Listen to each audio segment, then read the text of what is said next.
This is So Fail, So Good, the podcast that changes the way we talk about failure from women who've lived through it and learned. Today on the show, we have Falen Bonsett. If you're from the Twin Cities, you likely know Falen as the co-host of the Dave Ryan in the Morning Show on 101.3 KDWB. Falen also hosts the Heartbroken podcast from iHeartMedia. She knows exactly who she is, and that's something I find very infectious to be around. If I had to sum up the interview today in one word, it would be tenacious. Falen does not quit. Falen's journey to becoming a queen of Twin Cities radio was not an easy path by any means, and she shares all the twists and turns. Okay, on to the show. Hi, Falen. Hi. Welcome. Thank you. So excited to have you here today. Well, thanks for having me. So we'll jump right in. Okay. We'll start from the beginning. Your very first job, first time you ever got a paycheck. What was that? My first job was in college, so I will start off by saying I know I'm lucky I didn't have to do anything in high school. My parents were really nice, and were like, "Oh, you'll work the rest of your life." So I remember going to college and being like, "Okay, what do I do?" And I applied at every store in the mall and did not get a call back for anything because I had no experience. And then my cousin Jimmy, he was like, "Well, you could work at the radio stations," because he had worked at one of the clusters of stations in town.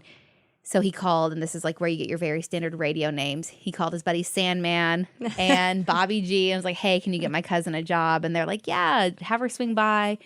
And there was no formal interview. Just stop by, and they're like, "You're good." Sure. And it was a job for a part-time, basically a promotions assistant. So if you ever see a radio station out and about on the streets and there's the person handing out stuff or at the table, helping you spin a wheel or something, that's basically what I did. Yeah. Perfect. Mm-hmm. And so this was in Indiana, right? It Where was. you grew up. Mm-hmm. Awesome. And you said cousin Jimmy? Yep. Is that it? Amazing. Okay. Yeah. I mean, it was college. So it was a couple of hours away from where I grew up, but it's still Southern Indiana. Yeah. Okay. And then where did you go to college? It's called the University of Southern Indiana. All right. And you graduate from college, and throughout, did you study radio? Were you in was it journalism major there? No. So I started that my freshman year of college. So I was in radio all of my college life, I guess you would say. And the first thing most people in radio will tell you is do not get a degree in college for radio, because radio is a very fickle career. You typically don't make a ton of money until you get to a certain level. And a lot of people don't make it to that level, or they get so frustrated they quit before that level. Right. Also, you're not guaranteed to get a job. You have to have a certain skill set. And so it was kind of nope, go find a backup plan. So it was just I honestly got just a generic communications degree. Mm-hmm. But throughout college, you're working at the station, and you're obviously finding some sort of passion within that. And you think right when you graduate, do you want to continue in radio? I always say I did radio for about 1 week, and I knew that that's what I would do with my life. Never thought of it before I went to college and started that job. And then I started, and I was like, I can't imagine anything else that would fit all of the things that bring me joy like this job does. And I knew I did not want to do promotions. I knew I would want to do on-air.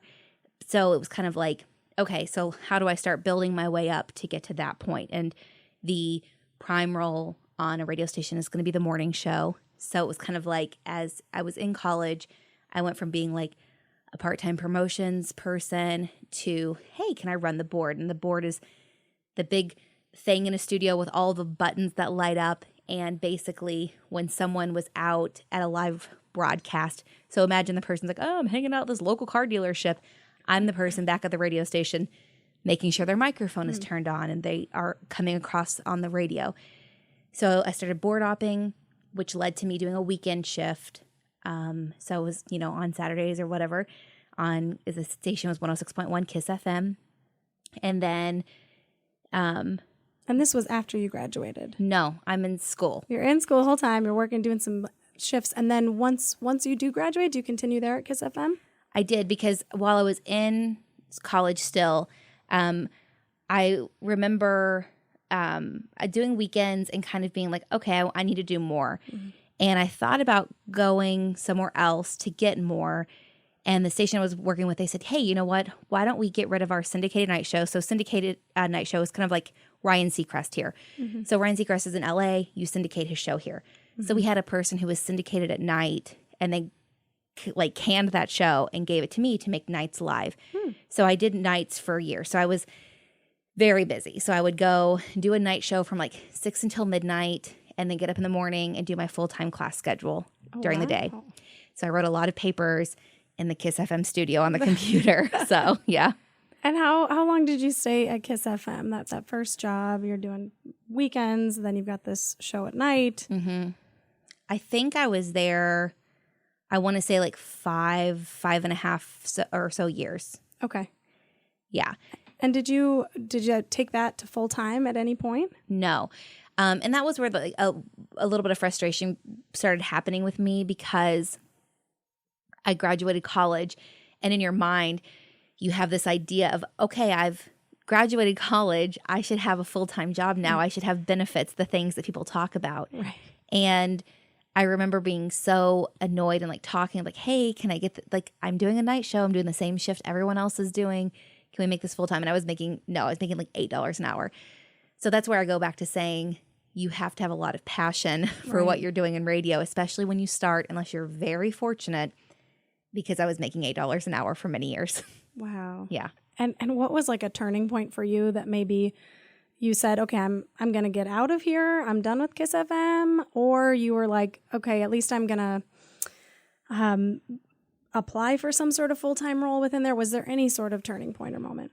I think when I thought there was no chance for me to advance there for a while, I did start applying for other jobs elsewhere. I did not get those jobs because I just didn't have the right experience, because I was trying to get a morning show job doing nights. So I had no morning experience. So I talked to like a couple of program directors in like Indianapolis and things, but it didn't really lead to anything. So then the position for the morning show actually at Kiss FM opened, and I thought, okay, here we go. Like this is it. This is the moment. This is what I've been waiting for. So it felt very weird. There was a new program director that had come in, and he's kind of the person who decides. And I remember going in for the interview with him and the consultant. So the consultant is someone who will listen to your show. They'll give your show advice like any consultant would. Here's what's working. Here's what isn't. Here's things we can work on, blah, blah, blah. And I remember going into the meeting and feeling like I was not given an actual interview, and they were not considering me. And it felt very weird. Mm-hmm. And how long had you been there at this point? About 5 years. Wow. Yeah. Okay. And so I remember walking out of there and just even at that time being like, that was BS. Like that was not an interview. And then they pretty much immediately announced someone else had been given that position. And not only was it someone else, it was someone else who she did weekends. She had never even done a night show. And so she was like on our station, and I knew she fit the role they were looking for. And I was like, done. I was like, radio is clearly not for me, because this is terrible. So it sounds like it was sort of like a visceral reaction. Oh, yeah. You hear the news and you're like, okay, this is it. This is over. Yep. I've never done this before or since, but I went in and I was like, I put a piece of paper on my boss's desk. He wasn't even in there. And I was like, I'm done. Like, don't even expect me for tonight's shift, basically. Wow. I was so mad. And by the time I got back home, my picture was off the website. Like they were like, cool, see ya. Wow. And it was that easy for both of us. And I was like, well, radio's finished.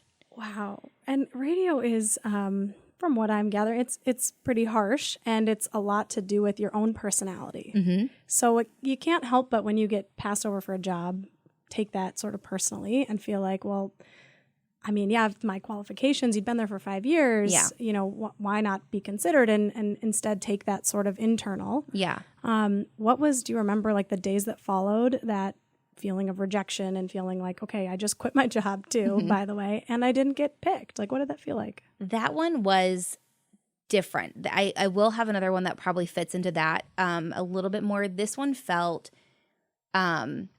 like they were looking for something very specific that I could not offer, and it did not matter what I did. Yeah. I knew that they basically had already decided. So it wasn't like personal for me. They were going with it in a different direction. So that one didn't feel as personal. That one just felt unfair because and this is like a bad attitude to have, but felt like I had earned it more than the other person had. Like I deserved that position.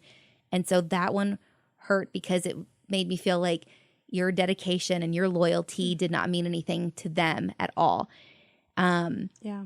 Where did you go next? What was next? Well, that's the thing. Like I didn't have a lot of time to sit around and feel sorry for myself because the competition called me the same day that I quit.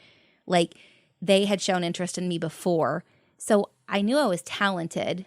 I knew I didn't like lose all faith in myself from losing that. To me, that felt like, I remember just like not liking that boss and being like, screw you.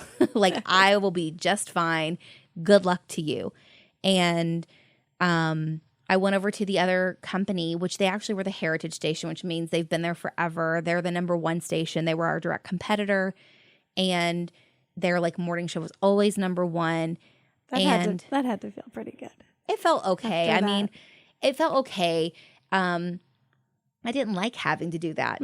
I felt like, I had been loyal to Kiss for so long, but to just go across the street and work for the person that I had not liked for so long, it felt a little wrong, but also it was like, yeah, what else am I going to do? And I also went back to doing a weekend shift, and I had done nights for years. So it was definitely a bigger station, but it was a step backwards for my career. Okay. And then how long do you stay at that new station, the Heritage station? What was that one called? Hot 96. So how long were you at Hot 96? That's a good question. I'm trying to go through all this with my head. I should have this memorized probably. It's so hard. I know. So I probably got there at like 2008, or maybe 2007. I'm trying to think. Something like that. And so I was there for probably like 2 or 3 years. What do you remember as being like what you loved and something maybe that you felt was really challenging? So I moved up decently quickly there as well. So shortly after I had been there doing weekends, the morning show producer spot opened, and the producer doesn't really get to, in some situations they'll be on the air a lot.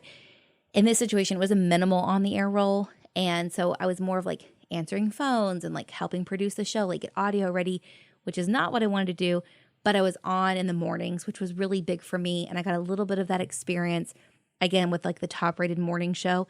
So that was a great experience, but it was hard for me to kind of be in the background, and I still wasn't full time.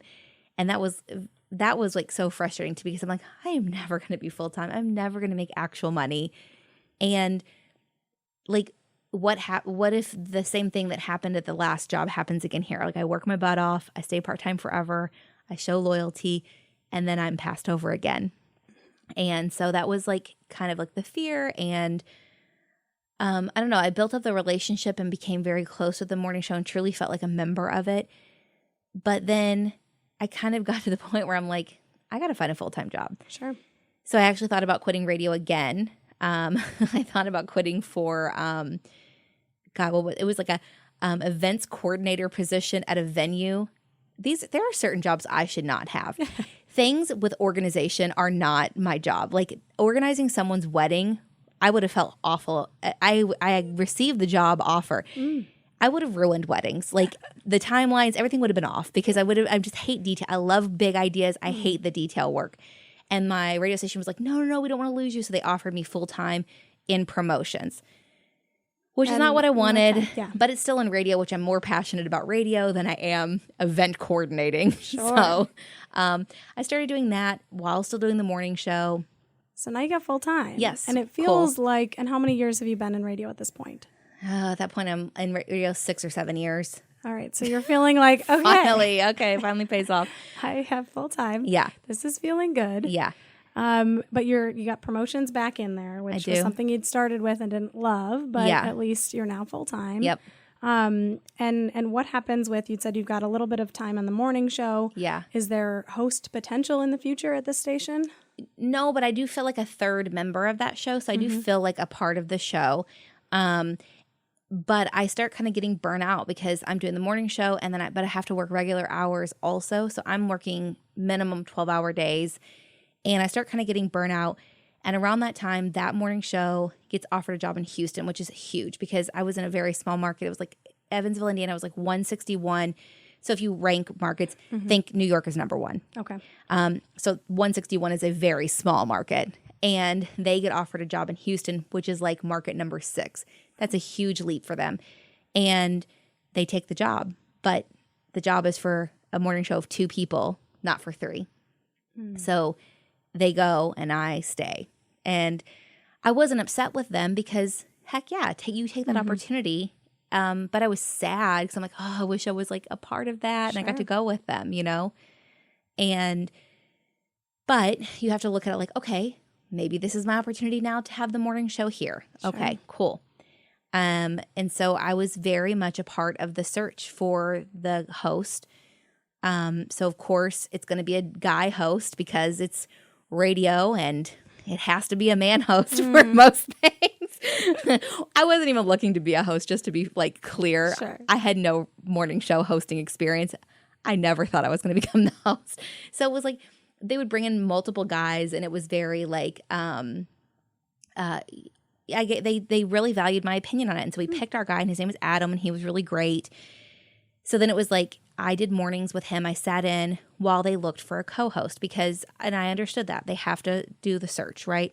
Sure. But I felt really confident because Adam and I had really good chemistry, and I mean, you're sitting in with him. I'm sitting in. And at this point, just to clarify for listeners, so the show that was, they moved to Houston. They did. And so now it completely left something open. So Yes. you guys are actively searching to replace those 2 people? Yes. Okay. Okay.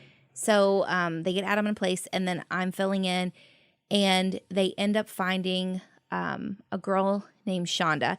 Shonda is incredibly talented, and they offer her the job. And this one made a little bit more sense to me than the first one because she did have way more experience than me.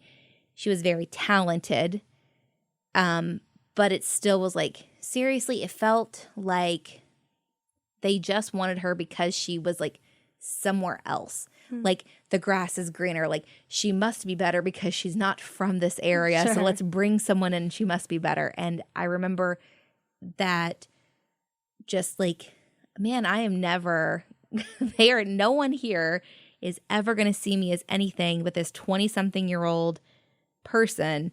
Like they're never going to see me as a morning show co-host or host. And did you know kind of at this stage, you're like, that's where I want to be. That's my dream role. Yeah, I mean, being a co-host was my dream on my own show. So while like when I was with Booker and Sarah, which was before the show that went to Houston, that wasn't my dream to be their third mic. Sure. I wanted to be second mic. Yeah. And so to then just get passed over again, that's when it became a little bit more kind of like you described, where when people pass over you, it's not because you didn't interview well. It's like, that's like when you're on the radio, that is you. That is who you are. That is your so they don't like you as much. It feels very personal for sure. How did this experience, I mean, it's been now, about like 8 years in radio. Mm-hmm. You've been passed over twice. And Yeah. the second one stings a little more. Like, do you remember how this sort of impacted your identity at this point? At this point, it was kind of like, what am I doing? Am I ever going to get this? What do I have to do? Like, I just didn't understand. I was like, I just don't know the right people, maybe. It felt very, like I said, personal because I'm like, they don't like me. And it was honestly, it just really boiled down to, am I ever going to get to this? Because I've put in a lot of time now. Self-doubt is something that seeps in, and it's so difficult to relinquish and be like, I can move forward, I can move past this. And I think a lot of people are dealing with those moments of just right now they feel rejected, or they feel like something's not panning out the way they expected. Uh-huh. Do you remember, like, after the second Passover, how you felt the days after, and what you kind of the courage you found and the resilience you found to try again and say, this isn't the end of the story?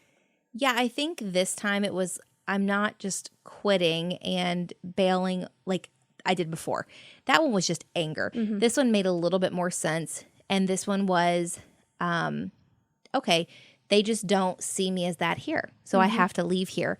And it was very much like, I have to get out of here now. Like it was, I cannot stay here. I don't want to be here another day. I don't want to like build the promotions around this morning show that I thought was going to be mine, hopefully. I want to get out. Yeah. And it wasn't like anger necessarily. It was,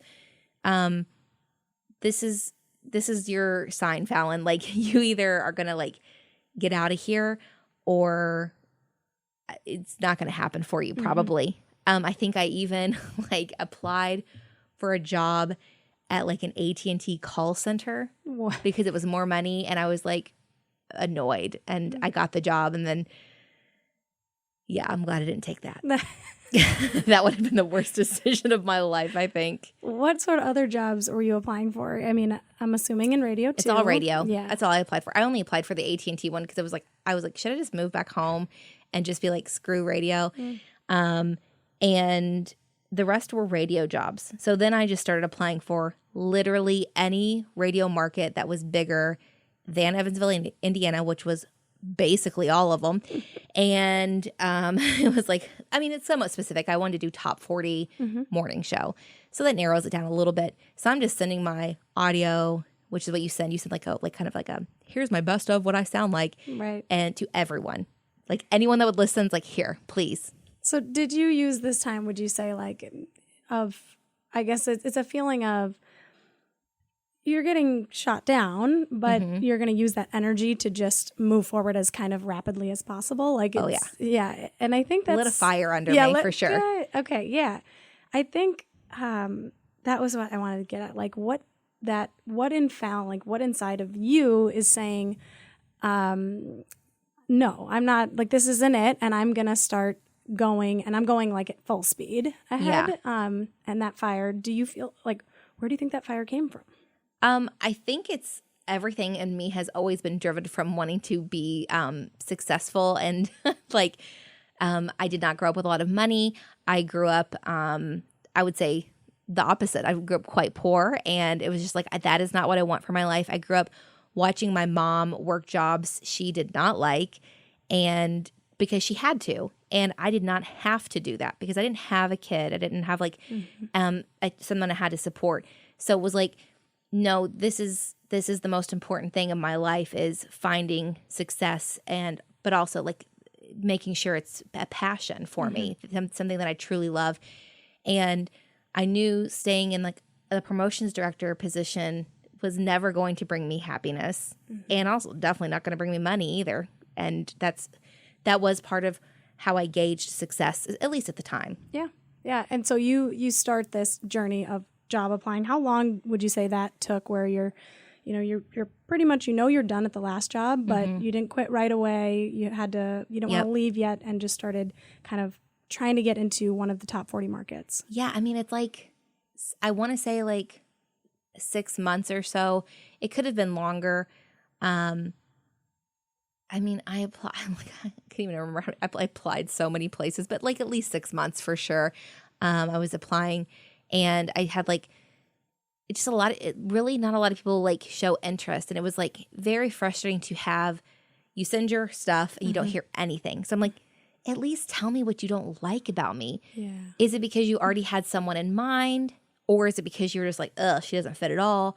Or what is it, And so, which it eventually led to me finding a position, which is funny because it is not in like what I would have considered my dream market at the time. I remember when I applied for the job, I was like, okay, whatever. Reno, Nevada. Don't know about that. But then it really played out with who you know. So Booker, the guy who I did mornings with, he's the guy who went to Houston. The program director in Reno sees I have him as a reference. He's like, oh my gosh, we worked together in New Orleans. Reaches out to him and, of course, Booker's like, oh, she's great. Falen will be great. So he actually gives me a chance based completely on his recommendation. So it was very much about who I knew. And at the time, I mean, I really didn't know anyone. So got lucky in that situation. But, you can say that it was luck, but you can also say you applied for 6 months to jobs. And I think that's just a good lesson for all of us to hear, is that things don't just fall into your lap. I mean, they fall into your lap after you've been working for 6 months to get something, and some lead. And so you you pack up, you go to Reno, or what happens? I did. I interviewed. I threw my cat and my dog in the car, drove 30 hours across the country, and it was given like my first morning show. So I was a co-host, and it was with a guy named Angel. And the Friday before we were supposed to start, so we were supposed to start the following Monday, they fired that guy. And so I was like, yeah, which is fine because he seemed like an awful human, realistically. So actually, I think probably was a good thing that he got fired. And they brought in another guy named Ron. And so it was like everything changed in my life, like a new environment, a new job. The guy I thought I was going to do mornings with is not and now I have to like get to meet this new person. And here we go. Good luck. That's exciting. It's like a completely clean slate. Mm-hmm. And so when you're in Reno, I mean, first off, like, what is Reno even like? Like, I think we're all picturing the Strip in Vegas. And what was it like living there? Reno is the Midwestern Vegas. It is not flashy like Vegas or plastic, if you will. There's still like hunting. And I think the best part people don't realize is it's right next to Lake Tahoe. And it's beautiful. And you see mountains every single day. But I mean, it is like deserty kind of. Like you have your dry heat, which I actually enjoyed the dry heat. And you're like 3 hours, depending on traffic, from San Francisco. And it also proved to me that nobody knows geography at all, because every time someone would come visit Nevada, they would say, oh my God, I'm coming to Vegas. Let's hang out. And I'm like, yeah, Vegas is like 6+ hours away because Reno is northern Nevada. And also it's Nevada. And I grew up calling it Nevada. In Indiana. That's how we were taught to say it. So I learned how to properly say it. I learned it's not near Vegas, Reno. So those are my takeaways. Beautiful, beautiful area. So it sounds like you actually enjoyed it. Did you make friends? You enjoyed living there? I did. How long did you live there? 2 years. Exactly to the date. To the date. 2 years. And then what happens? I knew I didn't want to be there longer than 2 years. Reno was always a stepping stone for me.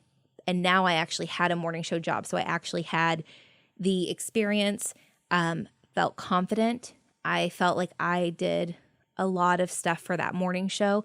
So I truly knew how to plan it, how to put it together. And so there was a definite confidence in applying for jobs now. So now the goal was, I will be here for 2 years. I will not sign a second contract. I will be in a top 20 market. So Reno was like 121. So I'd gone from like 161 to 121. Now the goal was I will be in a top 20 market before I am 30. At this point, I think I'm like 26 or 27.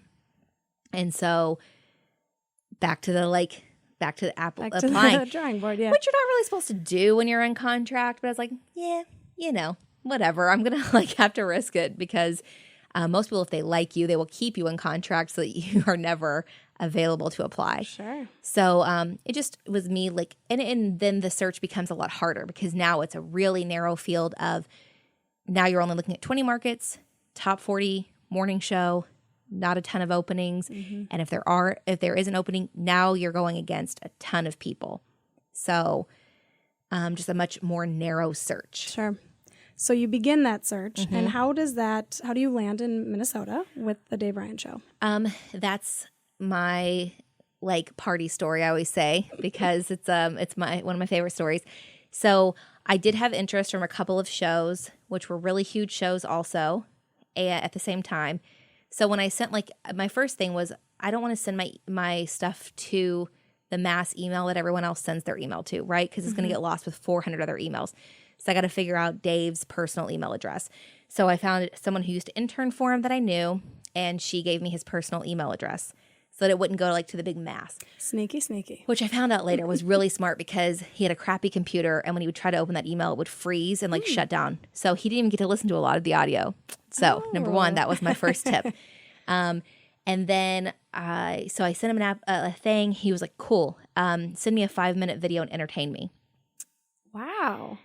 Good luck. What did you do? Well, that's the thing. It's like, well, what the heck do I do? How do I entertain? Okay, now there's 5 minutes. What am I doing to entertain this person? So I started off with like a tour of my neighborhood, like, see these beautiful apartments. This is not where I live. I'm over here next to this guy who has a junkyard in his backyard. And then there's my crappy apartment. And then we went in, and then I just told stories, just stories that I would tell on the radio. Because that's one thing that I knew Dave will like about me is I'm very open, and I will share very embarrassing things about myself. I'm not a closed off person, which is important, I think, to be successful in radio. So sent that video and heard nothing from him. That's got to feel good. I was like, oh, great. Here we go again, whatever. Yeah. But at that point, I had a reach out from someone in like Atlanta. And I'm like, cool.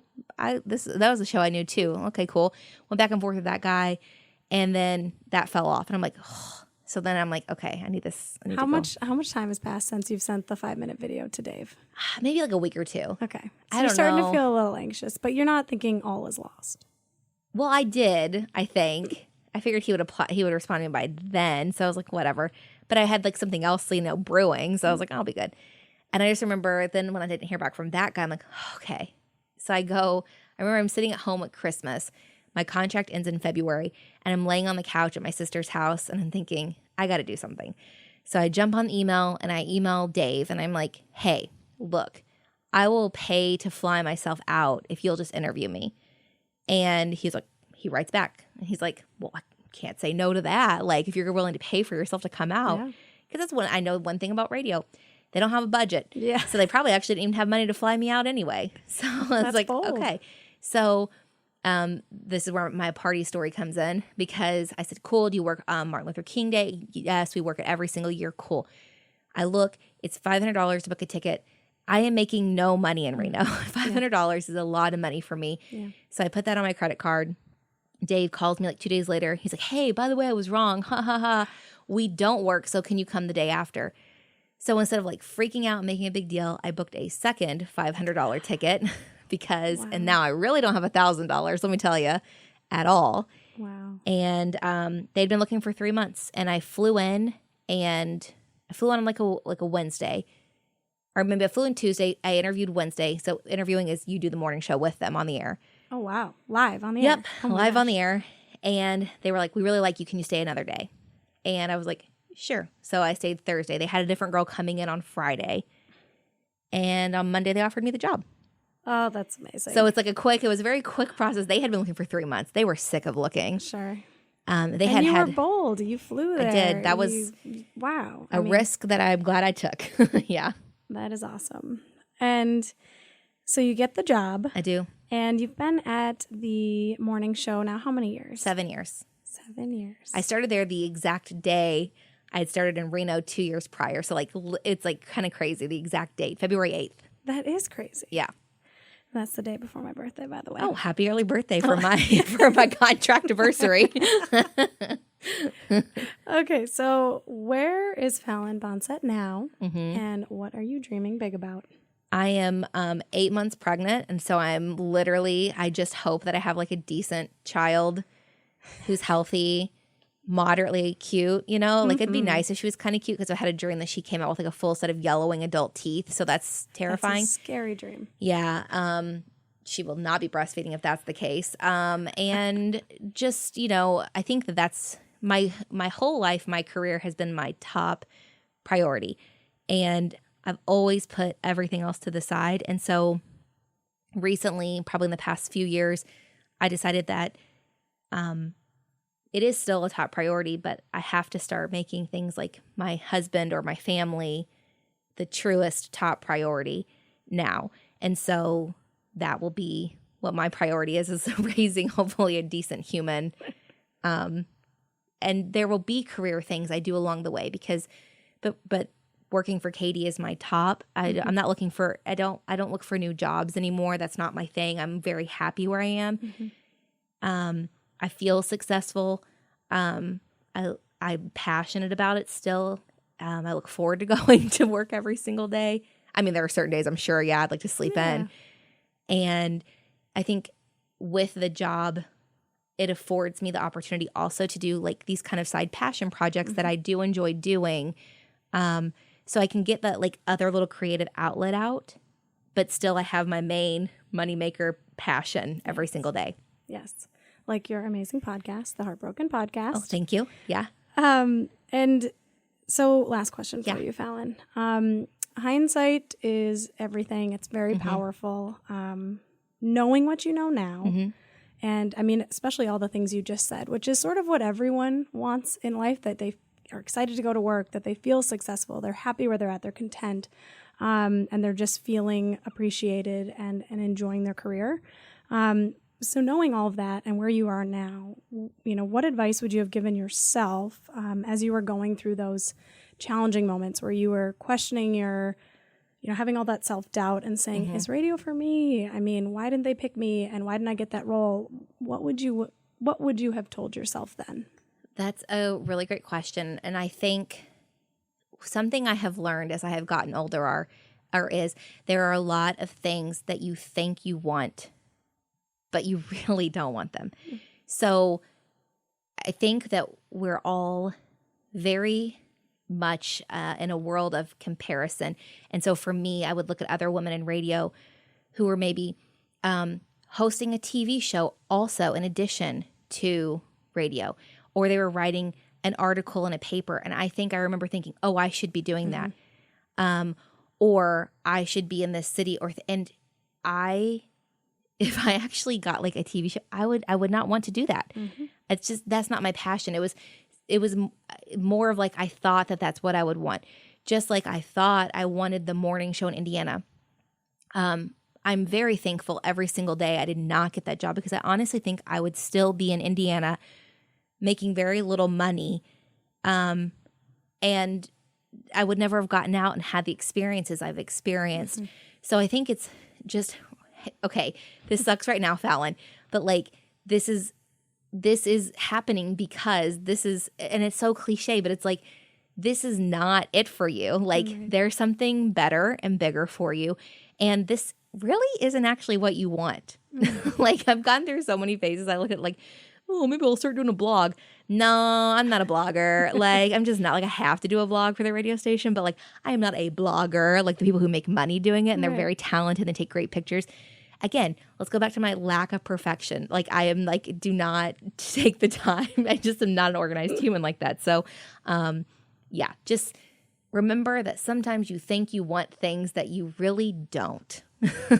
And that takes time, right? To just get to know yourself and know. I couldn't agree more. Like I've had so many things where I thought that was what I was supposed to be doing. Or even, with comparing what's going on around me or what people at my level are professionally where I should be too, and thinking I'm supposed to be there, but it's not actually what internally I even want. Right. So, yeah.